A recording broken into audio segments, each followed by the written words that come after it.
Hello and welcome to a new video. Today we will be discussing about the origins of Garuda, who is the divine vehicle or Vahana of Lord Narayana, as well as the reason for his enmity with the serpents or Nagas.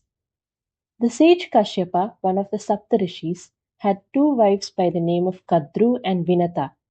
Both Vinata and Kadru were sisters, with Kadru being the younger of the two. One day, feeling pleased with them, Kashyapa decided to grant each of them a special wish. Kadru eagerly said, I want to have 1,000 strong children. Hearing this, Kashyapa nodded in agreement.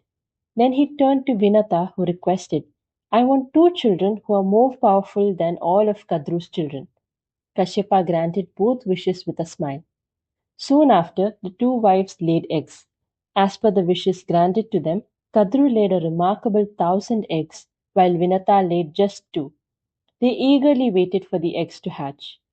After a long time, Kadru's eggs hatched first, bringing forth the first Nagas, who are powerful serpent beings. The eldest among them was Adishesha, on which Lord Narayana rests. Next came Vasuki, known as the king of snakes, who coils around Lord Shiva's neck. Vinata was feeling impatient as she watched Kadru's eggs hatch one by one, while her own eggs did not show any signs of hatching anytime soon. And so she waited. One day, the two women decided to take a walk by the seaside. While there, Vinata noticed Uchchaishravas, the beautiful seven-headed horse that had appeared during the churning of the ocean. She pointed excitedly at the horse flying in the sky and said, Look, Kadru, that horse is pure white. Look at it gallop among the clouds. Isn't it lovely? However, when Kadru looked up, she saw the horse's tail against some dark clouds and mistakenly thought it was black. She replied, No, Vinata, that horse isn't pure white. Look at its black tail. But just as they both looked back at the sky, the horse had disappeared. However, Vinata, who had seen the horse nice and clear, was sure that the horse was pure white. And seeing her confidence, Kadru was no longer sure of herself anymore. But she was too proud to admit that she could be wrong. They both argued about it for some time and finally placed a bet on the color of the horse. They decided to come back to the same spot the next day to observe the color of the horse. If the horse's tail was black, then Kadru would win and Vinata would have to be her slave. If the tail was white, then it would be the other way around. Later that night, Kadru called her children, the Nagas, and told them about the bet she placed with Vinata. However, on hearing about it, few of her children remarked, Mother, you are wrong. Uchcheshravas is in fact a pure white horse. His tail is not black. Therefore, you are going to lose the bet tomorrow. Hearing this, Kadru got worried. She could not lose and become Vinata's slave at any cost. She turned to her children and said, Children, you need to help your mother win this bet, else I will end up being Vinata's slave. You do not want that, do you? So tomorrow, when we go to the seaside, I want you to cover Uchcheshravas's tail. As you are serpents, you will appear dark from far and Vinata will be convinced that the horse's tail is black. You only have to stay there until Vinata leaves. It is a simple plan and I am sure it will work out. However, Kadru's children were not happy with the idea at all. They said, Mother, you have always taught us to value honesty and fairness, so we are surprised that you would even consider this plan. We cannot support you in this act. Hearing this, Kadru became extremely angry. She cried out in anger, Since you are unwilling to help your own mother, I curse you to a terrible death. All of you will burn in fire. This curse would become a reality much later during the reign of Janmajaya. He conducted a snake sacrifice as a means of revenge for the death of his father Parikshit, who was killed by the snake Takshaka. Fearing Kadru's anger, few of Kadru's children agreed to cover the horse's tail. The next day, as decided, Vinata and Kadru went to the same spot to see Uchcheshravas. Just like the previous day, Uchcheshravas was galloping amongst the clouds. However, the Nagas had wrapped themselves around the horse's tail, thereby giving an impression of it being dark in color. Vinata conceded defeat. As per the bet, she became the slave of Kadru. As the years went by, Vinata's heart grew heavier with frustration and sorrow. She had lost a foolish bet to her sister Kadru, and her eggs were not close to hatching any time soon. One morning, after what felt like an eternity, Vinata could no longer contain her impatience. With shaking hands, she picked up one of her eggs. Gently, she broke it open. To her surprise, inside lay a stunning boy with skin that had a deep reddish hue. But then her heart sank as she realized that the boy's legs were not fully formed. The boy looked up at her with sad, knowing eyes and spoke gently. Mother, why didn't you wait for me to come out on my own? Your impatience has caused this, and because of your actions, you will remain a slave for another 500 years until your next egg hatches. He continued, my name is Aruna, and I am destined to become the charioteer of the sun god Surya. I will rise with the sun every morning, guiding his horses through the sky. This is my purpose, and in this role I will never have to walk again. Therefore, I must leave now. With a final bittersweet smile, Aruna turned to leave. Vinata watched as her son faded into the horizon, knowing she would see him every day at dawn as the sun rose. It is said that the reddish color of the sky during dawn is because of Aruna. Therefore, the dawn became known as Arunodayam, a tribute to the boy who would never walk but would light up the world every morning. Vinata learned from her past mistake and waited patiently for 500 long years, her heart filled with hope as she watched over her remaining precious egg. At last, the moment came when the egg hatched, revealing a magnificent being that was half man and half bird.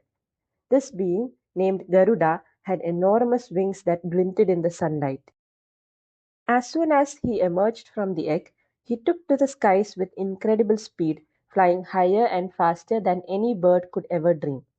Though Garuda had just hatched, he possessed wisdom beyond his years and held deep respect for his mother Vinata.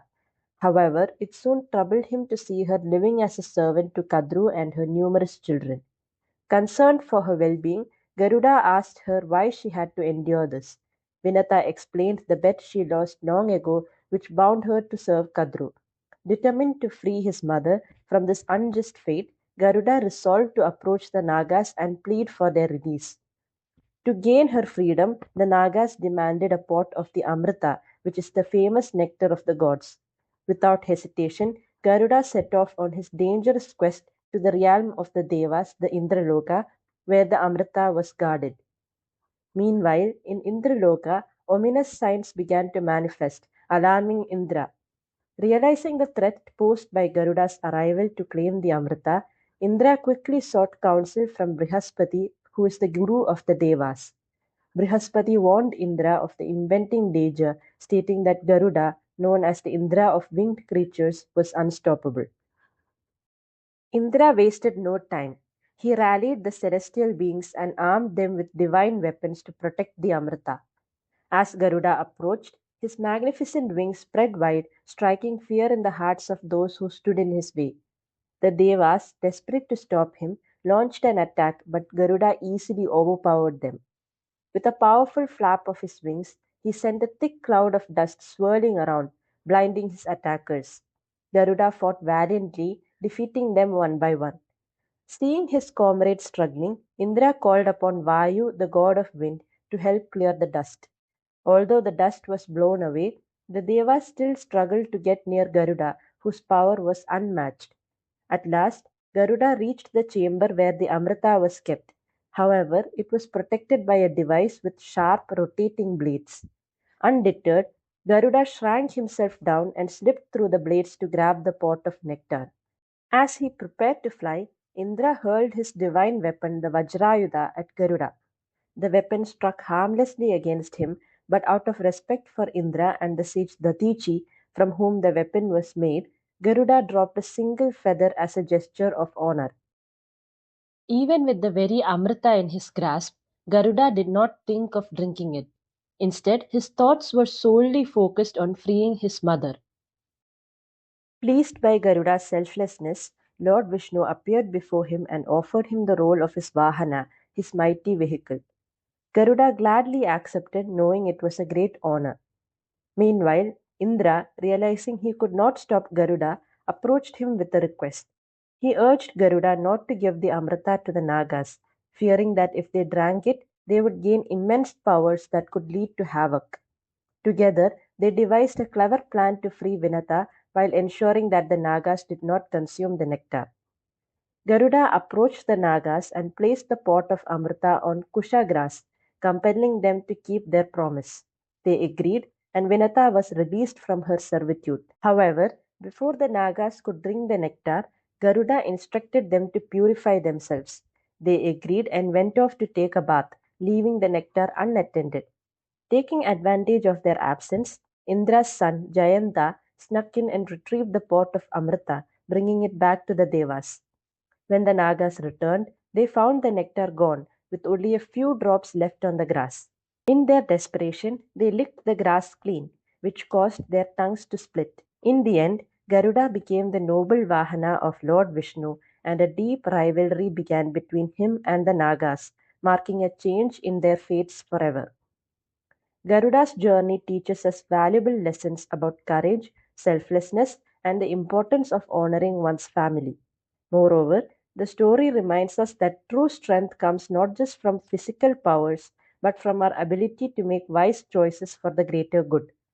In choosing not to misuse the Amrita and instead focusing on his mother's freedom, Garuda embodies the ideal of balancing power with responsibility, leaving a legacy that emphasizes compassion and justice.